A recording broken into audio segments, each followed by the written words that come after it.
2013 sampai dengan sekarang, psikolog sekolah 2014, sepintas CV dari Ibu Mina Siamuleni.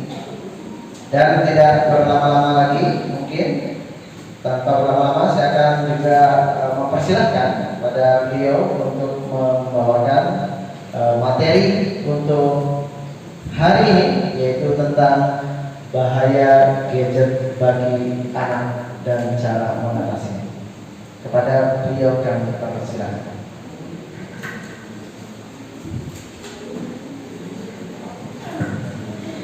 Bismillahirrahmanirrahim. Assalamualaikum warahmatullahi wabarakatuh. Alhamdulillah, saya panjatkan puji dan syukur kepada Allah SWT karena ini hari yang luar biasa. Saya diberikan kesempatan untuk bisa bersilaturahmi dengan keluarga besar dari SD Alfa Cirebon. Saya ucapkan terima kasih kepada pihak sekolah yang sudah memberikan kesempatan saya untuk bisa bersilaturahmi ke sini. Ini adalah pengalaman pertama saya ke sini, Bapak Ibu. Masya Allah, melihat sekolahnya luar biasa sekali ya. Dan begitu masuk pun saya melihat semangat yang luar biasa dari guru-guru ini sejak tadi pagi menghadapi kegiatan hari ini, gitu ya. Bapak Ibu, tidak berlama-lama mungkin ya. Sebelumnya saya ingin sedikit menyampaikan dulu bahwa setiap kali saya bertatap muka dengan orang tua, bercerita ataupun saya berbicara dengan Bapak Ibu, ini bukan berarti saya memiliki keilmuan yang jauh lebih baik ataupun saya memiliki kemampuan yang jauh lebih baik, tidak. Tetapi ini adalah wadah saya justru untuk sama-sama sharing tentang bagaimana kegalauan kita tentang anak sebagai orang tua. Ya, kita sepakati dulu ya Bu ya, bahwa ini adalah waktunya kita untuk sharing, waktunya kita untuk belajar, karena sama saya juga orang tua, sama saya juga ibu, dan merasakan kegelisahan dan kegalauan yang sama tentang bagaimana kita mendampingi putra putri kita saat ini, gitu ya. Tapi sebelumnya saya ingin bertanya dulu di sini. Coba saya pengen tahu ayah atau ibu yang punya anak lebih dari 3 mana? Ada nggak?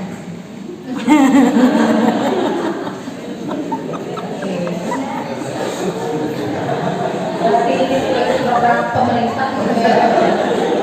Sama saya juga gagal ya. Yang 3 ke bawah.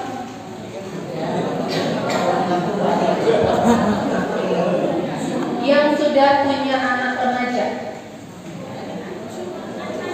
Ayo mengacu, jangan katanya sampai lupa ternyata. Yang sudah punya anak remaja, oke. Yang masih punya anak di bawah 5 tahun.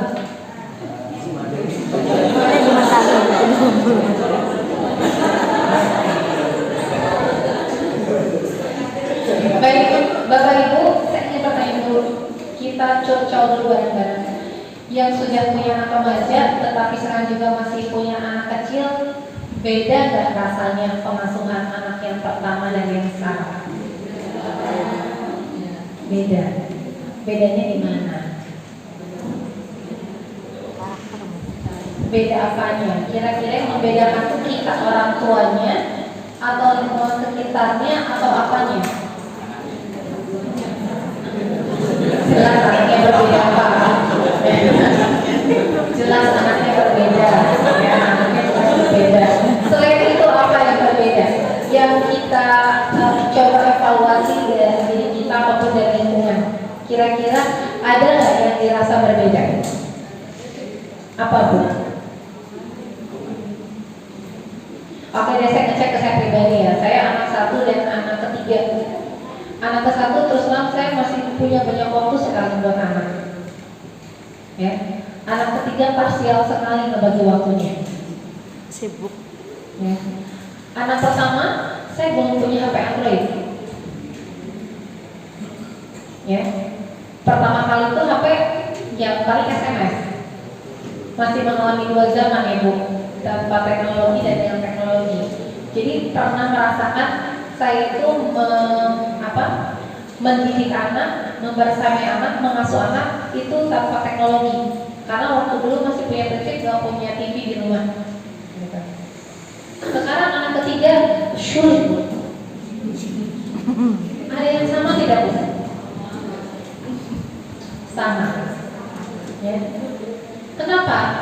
Arusnya tambah besar. Arusnya tambah besar. Apa indikatornya? HP semakin bersaing, tambah murah, tambah banyak jenisnya, aplikasi semakin mantap ya, Bu. Kuota dulu, Bu, kuota 1 giga aja bisa 50.000. Ya, sekarang 50.000 udah bisa dapat puluhan giga. TV, dulu TV kabel, Bu. Atau misalnya harus pakai antena yang kita ke kanan ke kiri ya. Sekarang sudah smart TV. Artinya berubahnya sangat cepat sekali dan itu arusnya luar biasa. Dan kita kalau sendirian ada di arus yang deras itu seperti apa rasanya? Gimana, Bu? Bisa jadi kita tergulung ombak ya, Bu. Makanya kita sebagai orang tua harus mempersiapkan alat sehingga ketika arus yang lebih besar kita bisa berenang di sana. Bukan berarti kita akhirnya menolak 100% teknologi, karena nggak bisa juga. Arusnya deras sekali, Bapak Ibu. Kita kalau ngelawannya sendiri nggak bisa.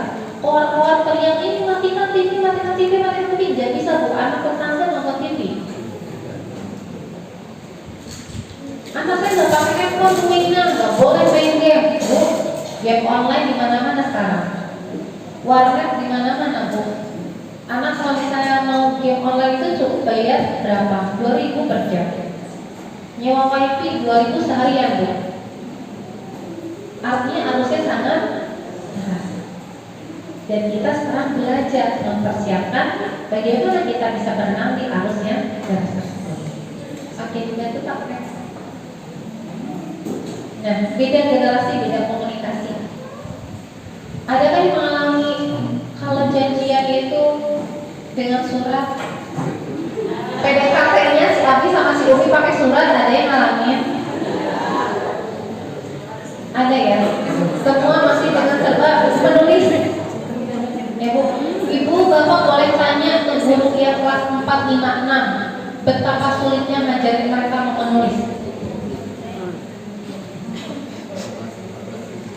Jangankan anak, Bu, orang tua aja, kita seumuran kita, seberapa sering kita menulis, Bu? Pakai pulpen sama kertas. Coba, sehari ada nggak kita nulis pulpen pakai kertas? Belum tentu, Bu. Kalau zaman dulu, hampir kemungkinan besar ya kita menggunakan.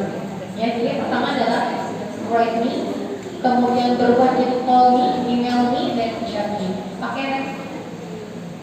Nah ini generasi write me. Kira-kira kita generasi yang mana, Bu, Pak?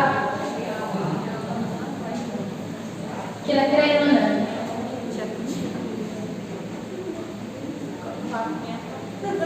Keempatnya mengalami ya. Keempatnya mengalami. Ibu-ibu generasi Gen Z ada di sini. Kalau yang Gen Z enak aja, aku nggak pernah kali. Gak terima, Bu, kalau dibilang keempatnya karena mereka tidak pernah mengalami. Ya. Nah ini ada beberapa generasi, Bu. Beda generasi, beda komunikasi. Betul nggak? Sekarang kita berada di fase yang mana, Bu? Semuanya chat. Boleh suratnya via chat, izinnya via chat, semua via chat. Iya. Undangan pun via chat, Bu. Ini mungkin saya sedikit cerita ya, Bu. Kebetulan salah satu pimpinan saya ini gelarnya profesor dan dia sudah guru besar di Yogyakarta. Kemudian dia menjadi pimpinan saya saat ini, usianya sudah 74 tahun. Bertemu dengan dosen-dosen ada yang generasi Gen Z dan generasi milenial. Ya. Bagi Gen Z, kalau informasi lewat surat begini itu sudah sah. Ya, tapi bagi generasi write me itu nggak sopan, nggak baik. Ya. Tetapi kalau bagi kita sah-sah aja ya Bu, karena kita berprinsipnya mana yang mudah, mana yang praktis. Tetapi ternyata itu pun akan menjadi sebuah perbedaan penilaian, gitu ya. Kemudian generasi komi, komunikasi singkat, ringkas, kemudian empati dan menjunjung sopan santun. Nah ini zaman-zamannya sudah mulai ada handphone Bu. Ada yang pernah nelfon 3 detik kan?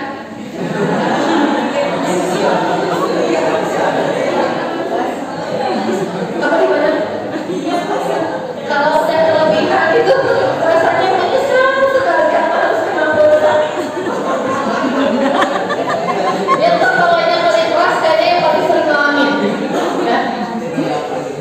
98 itu silakannya kayak ngalamin ya Pak? Ngalamin. Komi, ya. Kita lewat Bible itu kayak udah luar biasa sekali waktu itu ya Bu. Bisa telepon orang gitu yang dia ada di mana, kita di mana, dan kemudian telepon itu kayak anugerah sekali gitu. Kemudian mulai lagi Bu, ada email. Akhirnya aku bisa bercerita panjang lebar lewat email. Nulis surat lewat email. Perkantoran, sekolah yang resmi pasti lewat email. Sekarang saya tanya, kebutuhan email Bapak itu sekarang buat apa?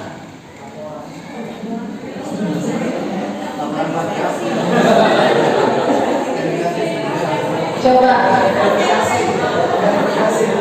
Betul, hanya untuk verifikasi. Betul Bu? Orang sekarang pajak aja sudah ada aplikasinya. Apakah udah aplikasinya? Sudah mulai tertinggal dengan email Bu. Ya, dulu kita mau ngapa-ngapa itu misalnya nanti laporan kantornya lewat email ya. Oh itu udah paling wah banget gitu. Sekarang anaknya lebih gampang chat me. Surat dari sekolah aja udah langsung Bu nyampe 1 detik tuh. Kalau dibuka kuliah. Kalau dibuka ternyata lupa ada surat katanya ya. Nah ini bagi berkomunikasi dengan aktivitasnya media sosial mudah dan sangat cepat beradaptasi dengan teknologi. Ini ada generasi chatting. Nah sekarang Bapak Ibu bayangkan anak-anak kita dengan kita beda berapa jauh generasinya? Sambil berhitung. Ya. Artinya kalau misalnya mereka anak-anak dan kita dewasa, kira-kira mana yang mau mengalah? Mau mereka yang mencoba memahami kita atau kita yang mencoba memahami mereka? Tapi realitanya Bu,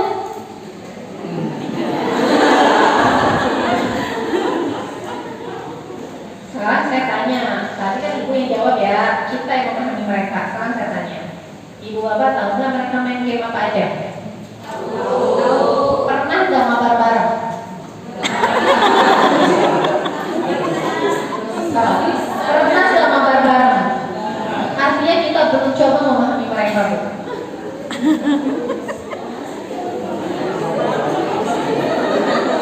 Pernah nggak main FF bareng sama anak-anak cowok kelas 6? Kebanyakan orang tua akan ada nih alasan orang tua paling singkat, padat, jelas dan gampang, nggak bisa. Tapi nggak seperti itu kalau sekarang kita mau nggak mau harus mulai sekarang sampai FF-nya install FF-nya Free Fire dan Insta biar ada bahan ngobrol sama anak.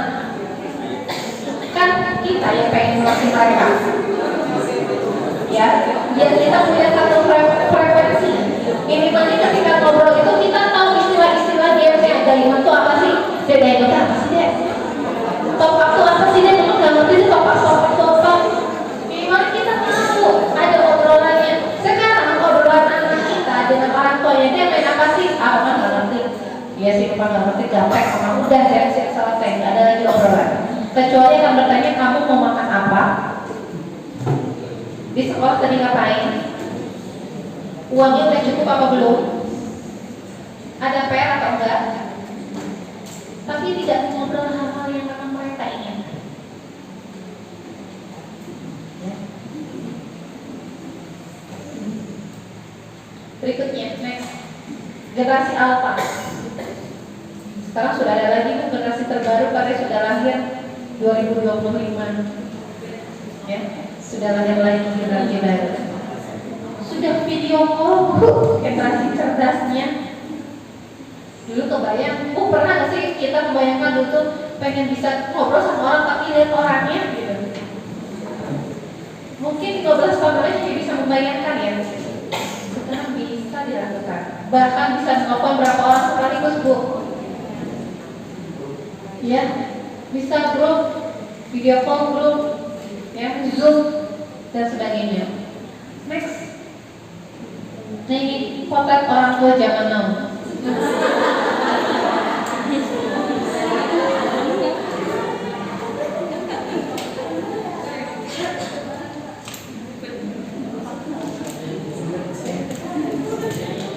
Saya kemarin ngisi kuesioner Bu ke anak-anak SMP kelas 8. Pertanyaan pertama, apa yang kamu lihat dari ayahmu? Jawabannya, ayahku sering main handphone. Ayahku tiduran aja sambil lihat bola. Ya. Dan semuanya berbau tentang gadget. Gak bisa disalahkan, memang ini teknologi memang luar biasa sekali. Ya. Jangankan anak kita aja kena efeknya itu luar biasa sekali. Ya. Nah, sekarang kita kenalan nih sama si Gen Z. Ya, next. Ini Gen Z Bu, generasi yang terbanyak yang ada saat ini di Indonesia Bu.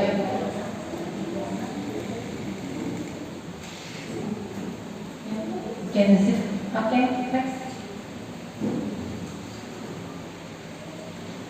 Wah Bu, anak-anak Gen Z ini luar biasa sekali Bu. Ibu pernah nggak ngerasain dikritisi sama anak sendiri Bu? Sering Bu, dulu kita berani nggak bersama orang tua? Enggak. Contoh tadi malam aja saya ngobrol sama anak saya berdua sama cowok sambil nempak-nempak bola. Terus saya ngobrol sama dia. Kemudian satu statementnya, ini nih yang paling abang gak suka dari mama, memberikan kritik kepada orang tuanya. Tapi kita dengarkan dulu, apa bang yang tadi sukanya? Ya ini, ketika udah menyampaikan satu kali, suka gak percaya. Oke, itu semuanya gimana bang? Ya udah, kalau misalnya memang kata abang memang udah nggak ada ya nggak ada. Oh oke, no buat kita yang sebagai orang tua. Tapi setidaknya ketika mereka berani menyampaikan hal tersebut dengan bahasa yang kita obrolan, kemudian mereka bercerita mengkritik kita dengan apa ya? Dengan bahasa yang ngobrol, kita syukurin dulu. Artinya mereka masih mau ngobrol sama kita sebagai orang tuanya. Karena masih banyak anak-anak yang sulit untuk ngobrol dengan orang tuanya. Kecuali tadi itu urusan perut, urusan jajan. Tapi urusan yang mereka sulit untuk bercerita ke ayahnya. Ya, sepeda aku rusak nih, bantuin dong ya gini-gini. Enggak. Ya. Banyak anak-anak tuh yang takut Bu untuk ngobrol ke orang tua, yang segan ngobrol sama kita. Ya. Kenapa gitu ya? Apa kita yang terlalu galak kah? Kita yang terlalu nanti menuntut kah? Apa masing-masing akan memiliki pengalaman yang berbeda-beda. Next. Nah, Bu, kalau nanya ke anak-anak SMP, SMA, cita-cita kamu apa? Kok ditanya kayak apa kali ini Carolina? Aku pengen aku mau pengen ini Bu, jadi blogger mukbang.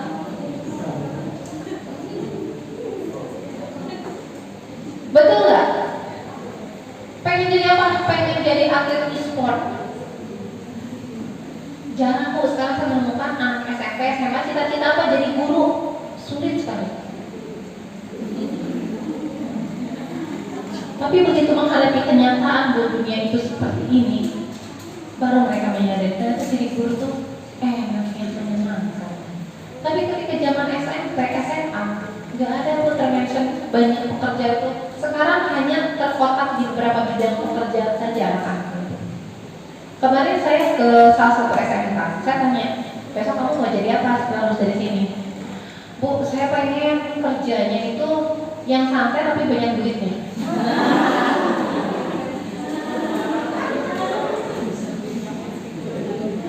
Saya tanya Bu kelas berikutnya, jawabannya serupa Bu. Saya bilang kalau kamu sudah menemukan, Bu Mena ditelepon ya, Bu Mena mau coba ikutan juga. Ya. Karena bagi mereka kepraktisan itu akhirnya punya sebuah imajinasi, ada sebuah harapan besok mereka pun akan mudah mendapatkan semuanya. Tapi kenyataannya tidak Bu. Ya. Bu, yang melanjutkan kuliah dari banyak SMA itu kurang dari 15%. Sedikit yang melanjutkan kuliah mungkin. Yang melanjutkan ke pendidikan yang lebih tinggi itu sedikit. Mereka berpikirnya pengen jalan pintas cepat dapat uang. Jadi bangku-bangku pendidikan itu sekarang banyak-banyak sekolah, banyak-banyak universitas itu akhirnya membuka kelas karyawan, kelas online, dan sebagainya. Salah satu tantangannya mereka berpikir besok aku kuliah juga ujung-ujungnya kerja cari uang, ngapain? Nah mindset itu muncul Bu di generasi Gen Z. Ya, bibit-bibit itu muncul Bu ketika di SMP, di SMA itu muncul. Nah jangan sampai anak-anak kita pun punya berpikiran seperti demikian. Walaupun memang betul ya, ada yang sambil kuliah sambil bekerja, tetapi bukan pada aspek kuliah itu akhirnya atau sekolah itu sia-sia gitu.